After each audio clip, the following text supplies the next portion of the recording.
Good morning and welcome to Thought for August the 28th. Our readings are 2 Kings chapters 1 and 2, Jeremiah chapter 50 and 1 Corinthians chapter 10. And our thought is, whatever you do, do all to the glory of God.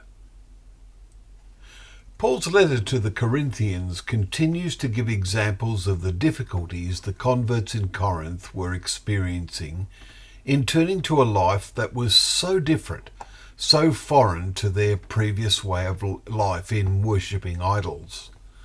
At the same time, the Apostle Paul does not see it being helpful, indeed of any value at all, for them to have a new set of rules to follow and keep, such as we see in some Christian organisations today.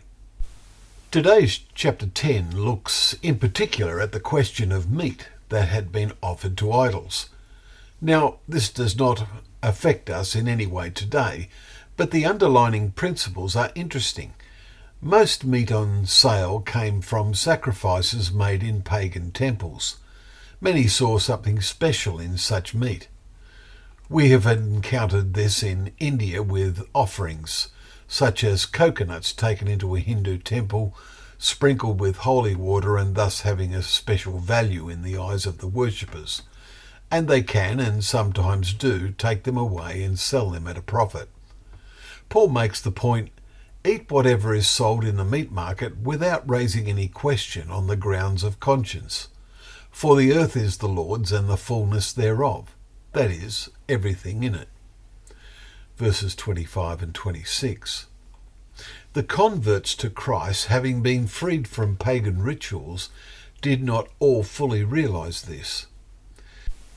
In following Christ today, we must make sure we do not create rituals or rules for ourselves and others as to what we should or should not do, such as things we eat or drink, in the belief that by such means we become more holy in the sight of God. Paul brings his reasoning to a climax by saying, if I partake with thankfulness, why am I denounced because of that for which I give thanks?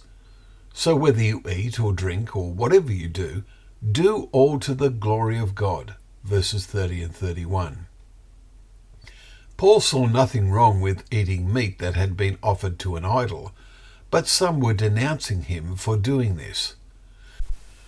He was, however, conscious of the need to act differently if an unbeliever invites you to dinner and you accept, and the unbeliever makes the point that the meat you are about to eat has been offered in sacrifice. Paul says, then do not eat it. Verse 28. This is a means of making a point to an unbeliever, a means of challenging his convictions in the reality of the idol. The essential point is to live and act so that our lives are a witness to the glory of God, and that by our actions, as well as our words, we give no offence. Verse 32. Paul sums it up by saying, I try to please everyone in everything I do, not seeking my own advantage, but that of many that they may be saved. Verse 33. Let us recognise the ways in which we can follow that principle today. Well, thank you once again for joining us for Thought for the Day, where together we can open up the pages of God's Word, remembering that Word is a lamp to our feet and a light to our path.